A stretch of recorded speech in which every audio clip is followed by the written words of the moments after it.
What was your first impression? First time you met her? Very outgoing. So much energy. So much kindness and energy. Oh my goodness. Another couple that's here that you guys will see. He is a friend, a brother, a family member. Kori and Tony together, phenomenal. They're blessed to be part of our family, definitely. Yes. You know, we are very lucky and blessed to have them.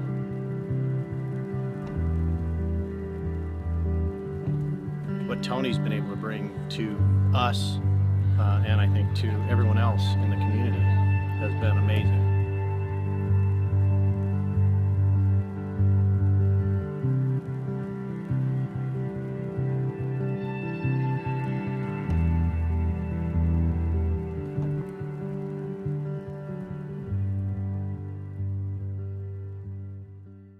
And welcome back to another edition of Living with Love. Today we're in Orchid, California, suburb of Santa Maria, at the lovely home of the Gonzales. And Tony and Kori, thank you for inviting me to your home. Oh, it's a pleasure to have you here. Nice to have you here. You know, the first time I met you, Tony, I was really inspired. You got up in front of thousands of people, and I'm seeing this energetic guy, and you told him that, you know, you had Alzheimer's. And I'm like, 15 minutes into your speech, I'm like, something's not adding up. He doesn't look like, sound like, know what it's supposed to look like. And I was just impressed at the energy that you had. And so before we get into all of that, I want to talk first about, how did you guys meet? Let me get Kori's version first. Please do. It's probably more accurate. We met in high school. We had mutual friends. We flipped schools. So I was going my sophomore year at St. Joseph High School, and we met through mutual friends, and I'll leave it there. She was a year behind me, so yes. I was a senior, you were a junior, right? No, I was a sophomore and you were a junior. Mm-hmm. And I remember her smile, her hair, but everybody kept saying she's amazing. And I kept thinking, what's so amazing about her? But when I saw her, it was like a key finding a hole. It was my soul finding the right soul at that moment, and I knew I was done for. And my friends who had known that, you know, maybe I wasn't as committed as I had been in previous relationships were like, this is a whole new Tony. And we didn't tell our friends for what, a couple months? Yeah, we kept it on the down low for a little bit, yeah. If you could just say one word that describes Kori back then, what would it be? Other than beautiful, gosh, she just was amazing. She really was. What everybody was saying was she was amazing. You get to know her, and she had humor. She was gorgeous. She knew everybody. There is no one word for her. Wow. Yeah. Now today, is there a word that describes her today? Love. Wow. She's everything about her is love. What she gives, what she takes in, the environment she puts people in. For me, that's what it is. One word to describe him back then. Back then. Be careful. Charismatic. Charismatic. What was it that attracted you to him? Well, first of all, when we first met, I was dating somebody else. And I had never met him before. I was driving a friend of mine home from school. And I saw him for the first time. And I swear it was like lightning struck. And I'd always dated people that were kind of sports people. I never was really into the cowboy. And I saw him and he was all cowboy. And I was like, who is that tall, dark, handsome man? And went around the parking lot twice to get a good look at him. And asked my friends about him and said, hey, girl, you've got a boyfriend. What are you thinking? And I was like, I'm not married. You know, we'll just wait and see. And then we started meeting, you know, each other at parties and get-togethers. And we were friends first. Yeah, we were. I think that was that. When people ask me how you guys live through a lot, you know, life gives you a lot of stuff. And if you're in a marriage with somebody, you're going to go through that together. Father Ed, who was with us just a day or so ago, he put it best. He's like, God gave you each other. So Tony, you're gonna have times where you're gonna have to lean on Kori, and Kori's gonna have to lean on Tony. But in those times when you both need someone to lean on, that's gonna be God. Because God makes a covenant, covenants don't get broken. So how do you guys know Kori?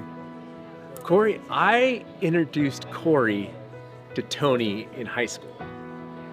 So that's how they ended up together. I'm responsible for all that. What do you think of Kori? Kori is amazing. Kori, I've known Kori since maybe my sophomore or junior year in high school. And before she met Tony, we were good friends, and she was always that one friend that I could call and talk to. And even now, I can call her anytime, any day, and she'll pick up the phone and say, "Hey, what's going on?" And I can tell her almost.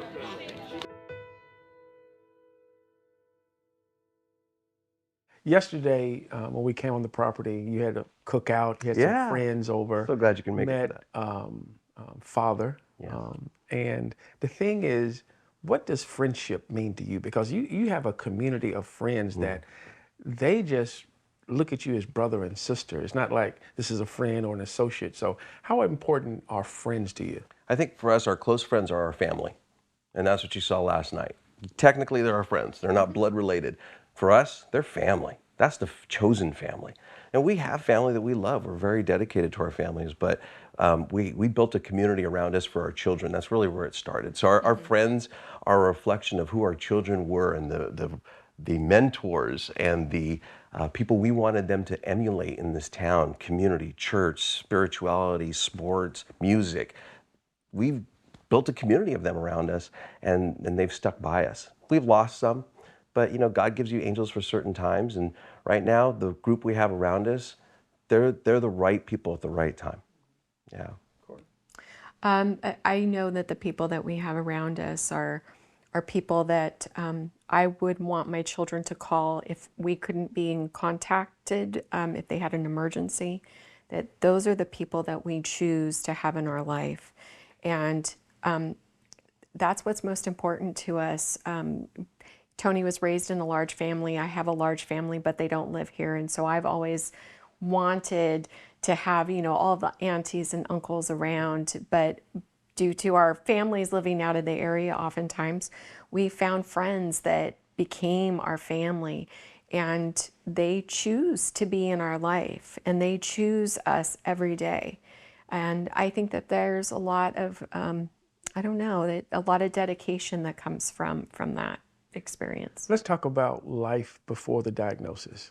Let's talk about what were you doing before you got the diagnosis, job-wise? You've done everything from radio to real estate, but describe life for our viewers. So my last job was with the American Cancer Society. I was a community development manager. I was in charge of putting together relays in communities, 3 different communities around here, and then also to interact with the constituents and the doctors, and just be that person in the area. And that I was driven by my mom, who had cancer when it was over 25 years ago, and that was my way of fighting and giving back. So I did that, and that really was a job where I felt like all the other jobs that I had were jobs. This was what I felt like I was trained to do because it was passion.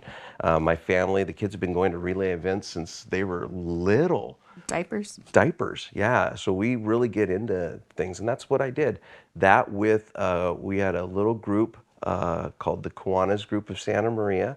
Kiwanis is a worldwide organization, but here in our town, they build playgrounds. They help the underprivileged. They're for military and children, all that we were for. And so my daughter ran for an Elks Queen. They were the sponsoring club. I was also involved with rodeo at that time. Along with work, we do a lot of philanthropy work, is that what you say? And so service. I do auctioneering through Kiwanis and rodeo. We do a lot of fundraising as well. So we're very busy. We're very busy fundraising in our community. It was funny because we're the people who help those. When you hear in your town, so-and-so needs a meal train, or so-and-so needs to raise money for an operation. Well, Tony and Kori, we jump into action. And those people you saw last night, all those people jump into action. So when this happened, it was the first time we went, who's going to help us? And we went, and Kori said, we can help ourselves. We got this. Right. Kori, what were you doing? Let's talk pre. I was a special ed teacher. I've taught kindergarten through high school. My specialization was autism. And I am just a nurturer at heart. I've always been, the little kid who had, 12 dolls on her bed. That was me. I've always been that way. I was the eldest of all of the grandchildren. So, yeah, that was me. And I always have had a heart for service and trying to help people. That's really where my soul lies, is in service. Yeah. Let's talk about the signs. So, Tony, let's go back to the first sign that something wasn't quite right. What you remember an instance? Yeah, I think one of the first times, you have little ones along the way, but I was on my way home. I was working about an hour away, which isn't too bad for me, and I was in my car in my hometown, and all of a sudden I didn't know where I was. I looked around and I'm like, where am I? Wait, and then I went, wait, where am I going? Wait, where have I been? I mean, that realization really, I know I'm gonna remember. I kept thinking, I'm gonna remember. Then I got scared because I wasn't remembering. And I'm like, what do I do? And the only thing I could think of was call Kori. That was my anchor. I knew I had a phone, and so I go, okay, I'm gonna just pull over, call Kori. And as I pulled over, I looked up and I saw Santa Maria, the sign for Santa Maria, and it just clicked, and I went, oh my God, I remember. But I went, that was real, that really just happened. So I came home, thought about it for a day, and then I finally said something to Kori. And she said, well, let's see how you do. You're tired, you're stressed. There was a lot going on at that time. The next time was, we were having a barbecue for my son and family. My son was just about to get married, and I was getting these American flag socks. He was a Marine, and I wanted to celebrate his service to our country, but the way he does it, right? Not out in public. He wanted it quiet. So my socks were my way. And so we had been waiting for these socks. I came in from outside and I said, boy, I wish my socks were here. And everybody was standing around right here. And they said, Dad, they're right there. I go, oh, great. Picked up the package, looked at them. These are perfect. You guys, these are gonna work great. And everybody's looking at me like, what the heck? And I looked at Trey, my son, and I said, what? And he goes, seriously? I go, seriously what? He goes, you just came in and did that. I said, did what? Everything. Everything you said, everything you did. And I laughed it off, and I went back outside. You guys are crazy, and just kind of went outside, but I knew something was really wrong. So that night, after everybody had gone to bed, I told Kori, I said, something's not right. And she said, okay, we're gonna get you help after the wedding. But those days, I would sit in the shower and cry because I was scared. I didn't know what was gonna happen. It was the only place. Sorry. I didn't want to show my weakness to the kids. So I could go in the shower and cry and pray and then come out refreshed and go, everything's gonna be all right. It's hard for me, man. He called you, right? He called me, and I think it was one of the first person besides maybe his family that he called in, and it hit me really hard. And it's just like I'm the type of person that was like, I went through my grief for a minute, and then I'm like, dude, we're gonna go from here and we're gonna find a way to beat this. And that, coming from our days from Relay for Life, fighting cancer, this organization with, Alzheimer's, dementia, at that point, it wasn't as strong as like the cancer, because, it hasn't affected as many people, but, I went through my grief, I cried, and, we talked it out, and I said, you know what, we're going from here, and we're going to live for today for everything. And that's the name of the organization we started, Live for Today. Kori, were there early signs that you saw? There was. I think looking back on it, there were things as far as memory that we did just chalk up to stress and being overly busy. And, we had several conversations because Tony was absolutely a workaholic. And when he would get into projects, he would just be all consuming. And I told him, I said, listen, you got to cut it out. You got to cut some things down because I'm noticing some things. I think you've overrun yourself. So let's try and cut back a little bit. We did that, still noticing things. And we had a lot going on. Our daughter at the time, you know, she was finishing up high school.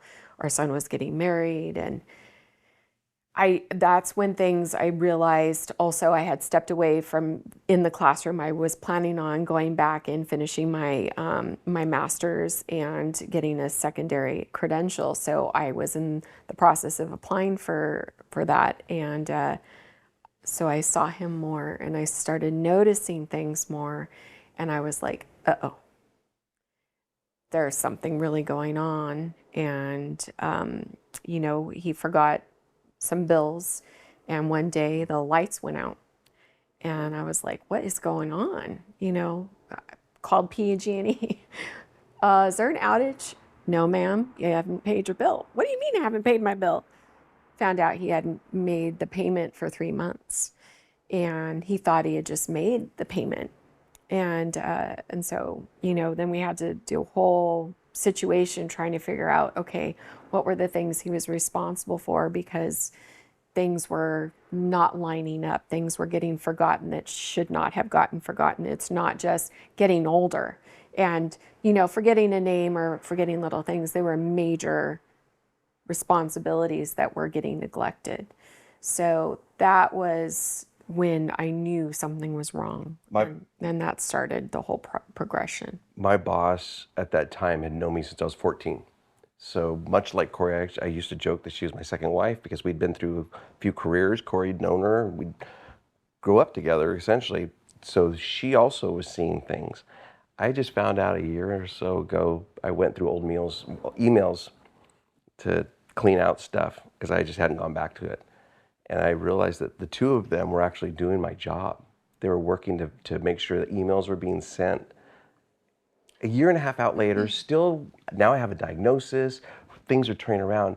It still was humiliating to me. I sat there and went, oh my God, my wife and my best friend had to do my job for us to survive. Now, so let's hold up. So what I want to talk about is, before we get to the diagnosis, I want to talk about that time you both have admitted and realized something's not quite right.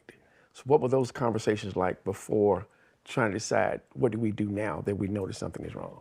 I know from my end, I basically kind of started writing down the incidences, the symptoms that I saw on a piece of paper, because if you kind of slough off, oh, well, he just forgot. Oh, he got busy, he just forgot. And you start listing everything.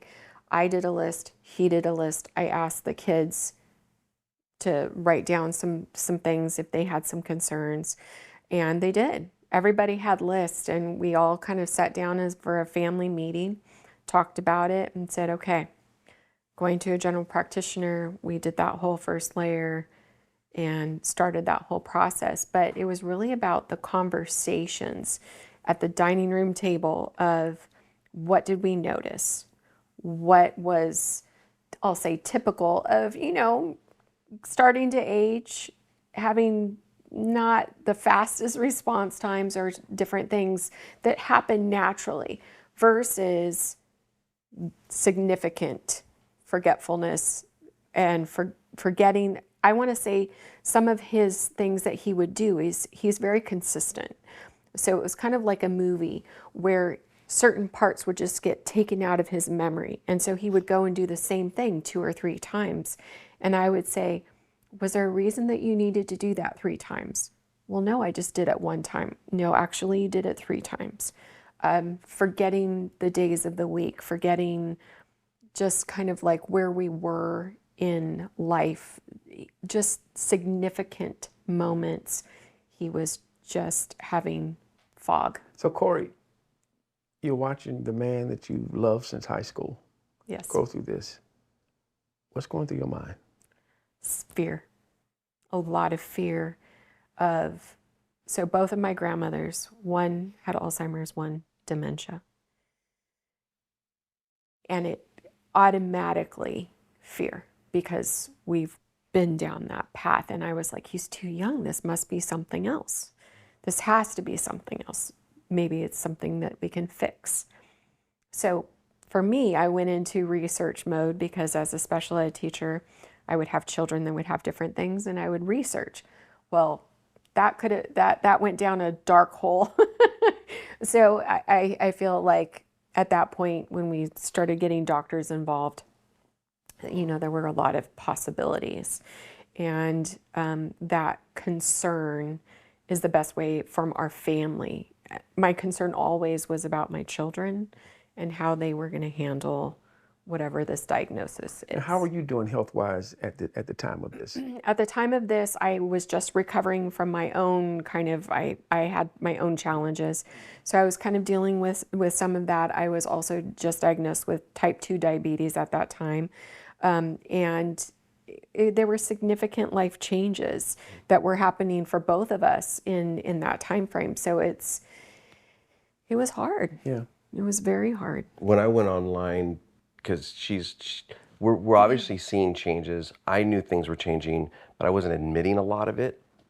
Our communication together and the length of time, the trust that we have each other, I think those are the keys to how successful we've been.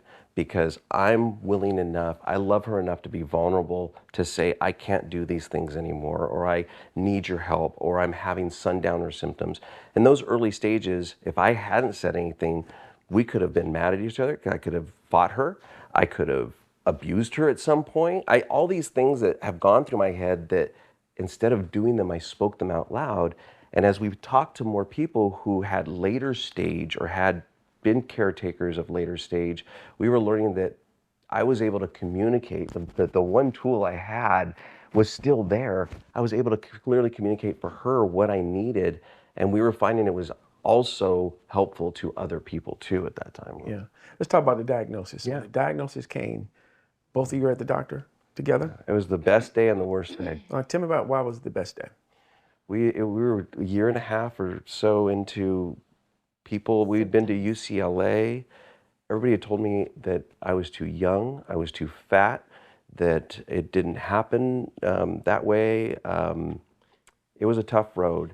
So I think for me, when the diagnosis came, we were at my primary, and we just had a discussion with him and said, look, we've been to UCLA, we're gonna go see USF, all these, but everybody's saying this, that. And so he took time with us and he did a neurological cognitive test, followed with which Kori now had specific stories and examples of what made it different for me.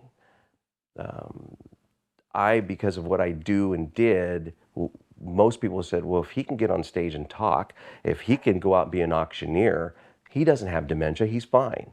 He just needs to get himself better. She knew it was different. She needed to identify, why was it different for Tony, so that the doctor could go, oh, yeah, that isn't Tony. Plus I had got to know him pretty well. So that moment he said, okay, Tony, we've gone through the testing. I got some stories from Kori. And he says, I'm going to go ahead and put down that you have mild cognitive impairment and early onset dementia. And I looked out the window and I didn't hear anything else.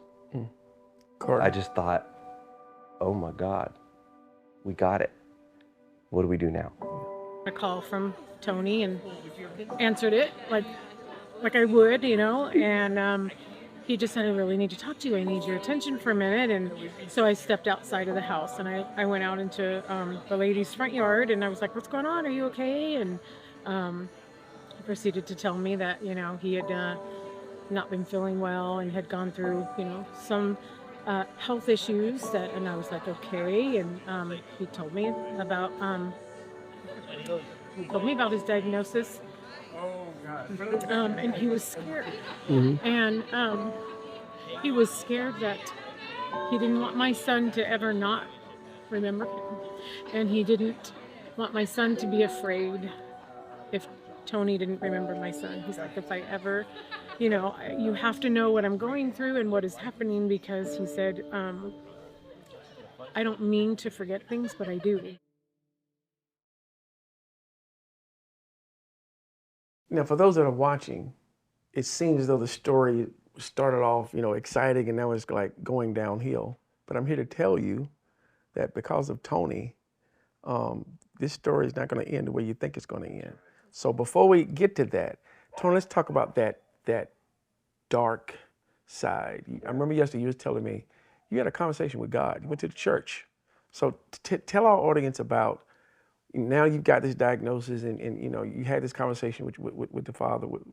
Tell us about that. So Father Ed, like we've talked about him a little bit, he was teacher and he's just my best friend. I grew up an altar boy, and so it was kind of natural for me, right? And this guy was my teacher, and Kori and I knew him, and so he's somebody I've always relied on and talked to. And so one day I asked him, I said, look, I'm mad. I'm really angry that this is happening to me. I mean, it was like confession, really, but it was more of a talk with my buddy. And this guy had a pretty good connection with God, and I wanted to know what his feeling was. And he said, well, have you said anything? I said, what are you talking about? I said, I pray every night. He says, no, you have a real conversation with God, and the answer will come. So one morning I got up, and I went down to my church at 7 in the morning, and we had a conversation. And it was real. It was a real conversation. Tears, yelling, cussing, screaming, and I felt bad. And I remember looking up and saying, okay, here's the deal. You're in charge. I'm done.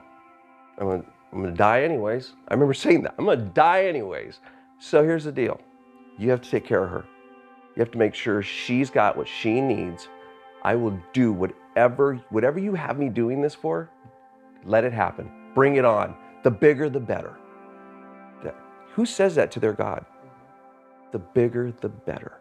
You just use me.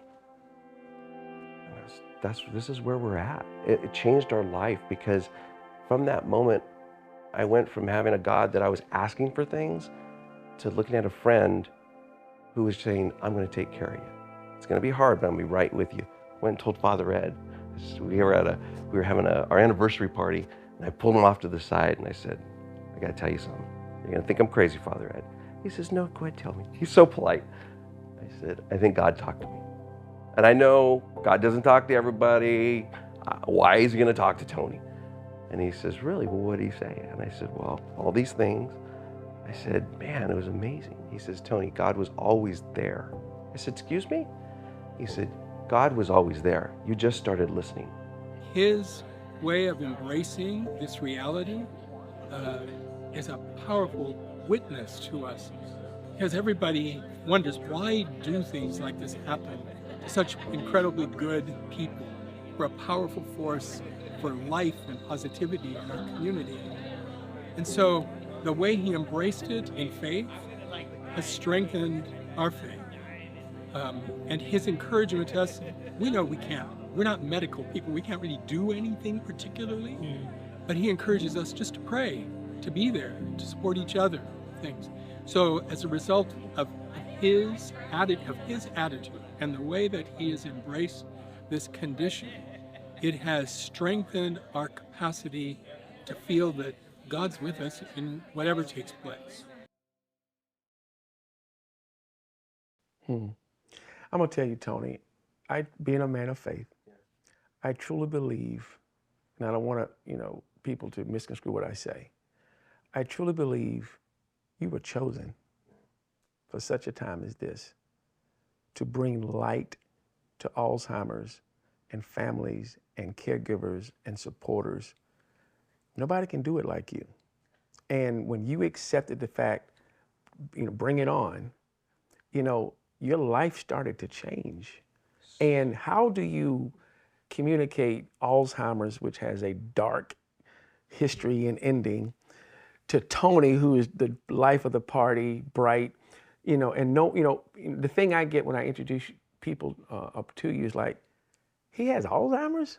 It's like, they don't see Alzheimer's, they see you. Yeah. And I think that's because they see the God in you, which makes them listen to what you're going through, if that makes sense. One of my favorite parables out of the Bible is talks about the woman who comes to give alms. She gives everything she has, but she dresses up that day, gets herself put together.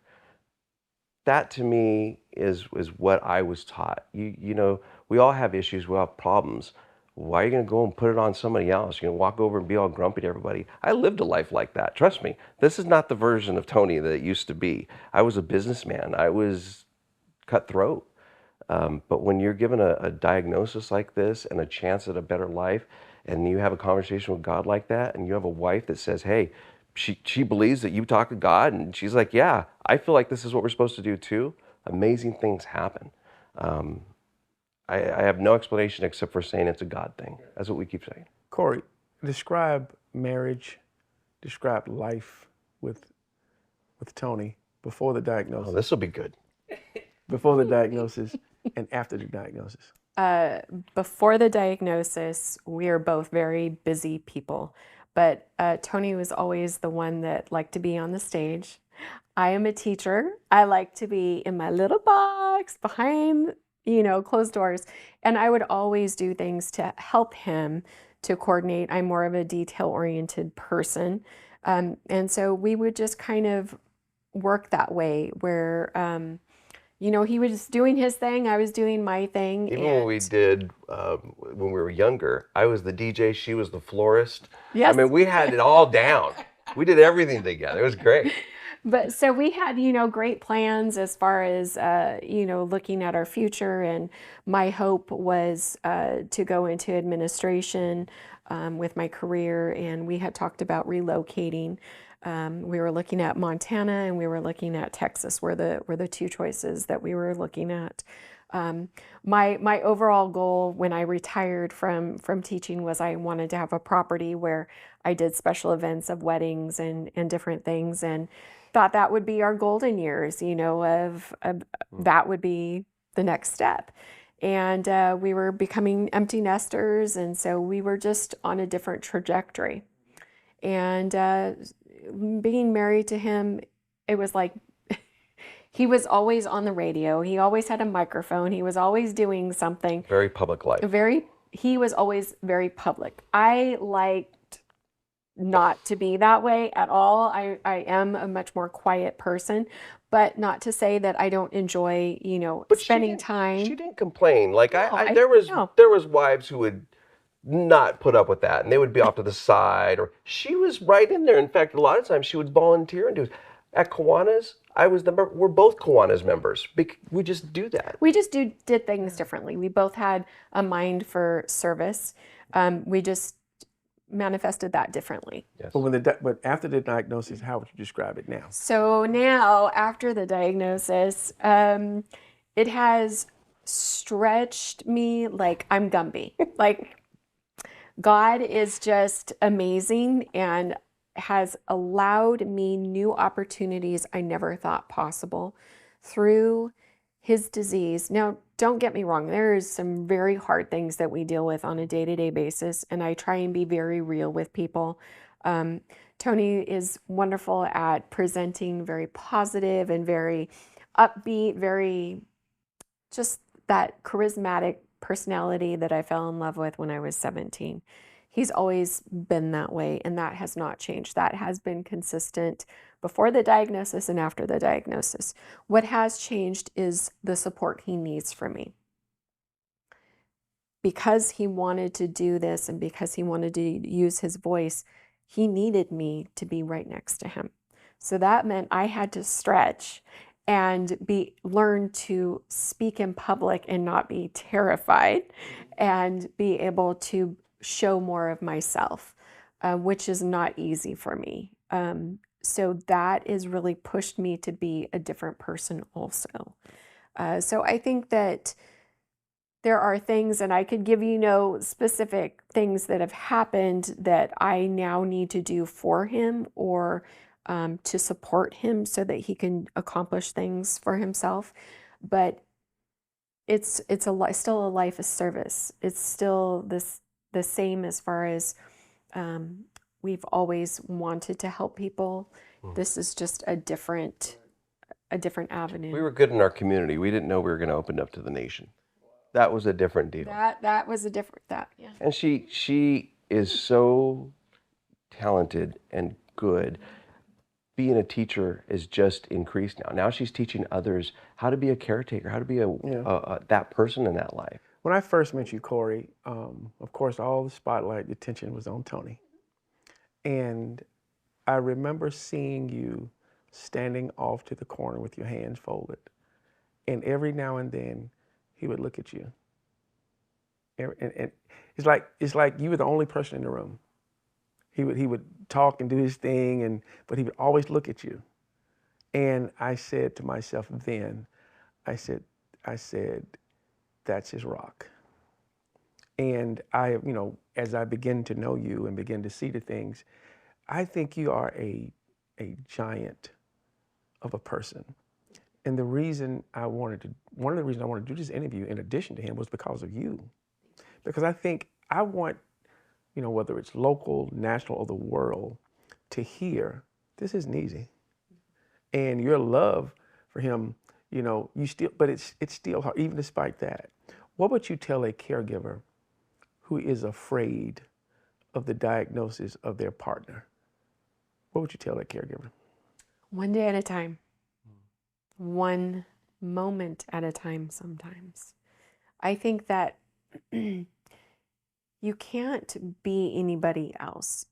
You only can do what you can do, and your talents and your strengths are different.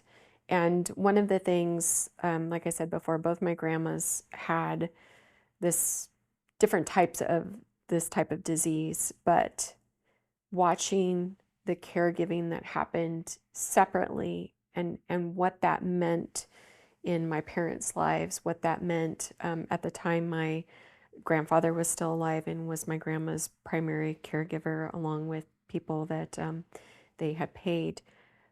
But the way that he caregived to her was based on their marriage, was based on their relationship. And that's what she needed. And so for him, I support him the way that he needs it. And I think that knowing that it's all individual and the strengths and weaknesses that you have as individuals and as a couple will be the best asset that you have in learning to navigate step by step. Now you're close to him. You see things that we don't see. He is on the national board for the Alzheimer Association. And when he got the call, he thought he was going to the Today Show to meet Al Roker. He was hoping for Al. Wanted to meet Al Roker. I love Al. But to know that your husband, who has Alzheimer's disease, is on the national board for the Alzheimer's Association, and then I see community friends and family who still look up to him, what does that say?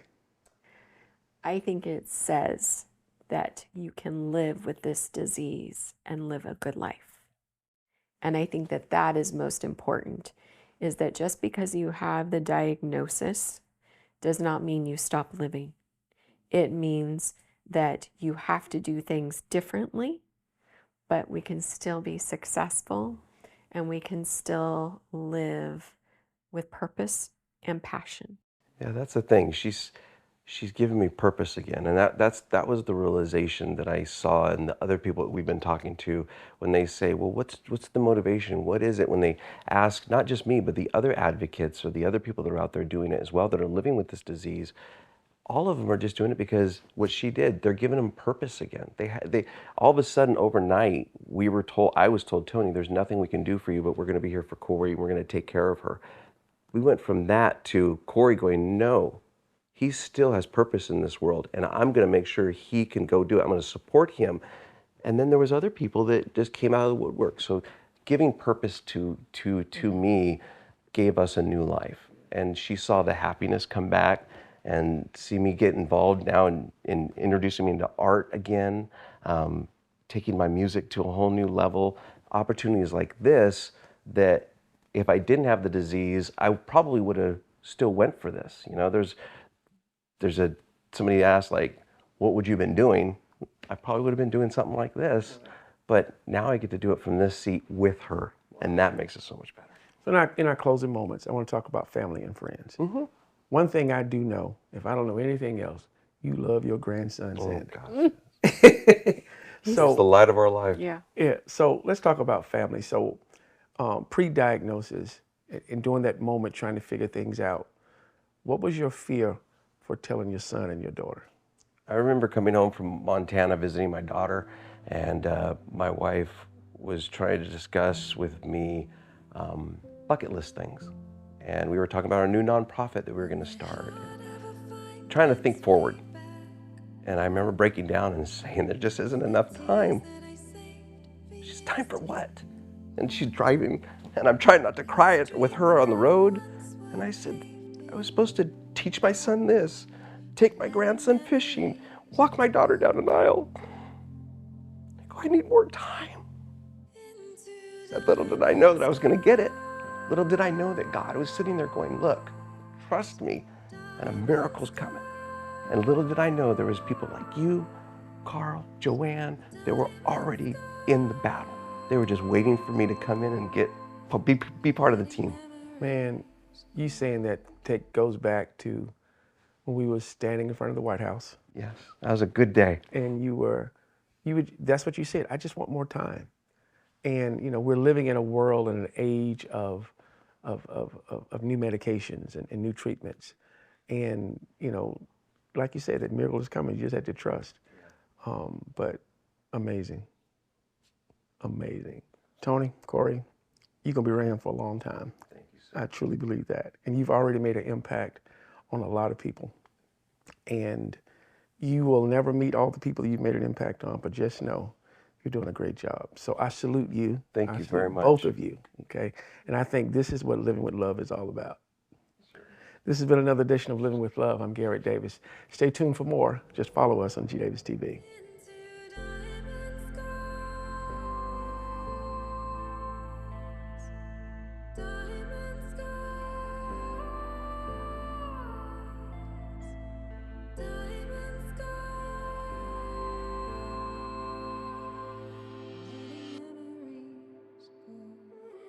And even in the midst of this diagnosis, you have a strong faith, something to believe in, bigger than yourself. And Tony exudes that. You could be that positive person that still maintains a good life. Yeah, a good outlook and a good life. Yeah. I was going to say also his determination. Like, every day is not great, but when it's good, he goes for it. Okay. All right.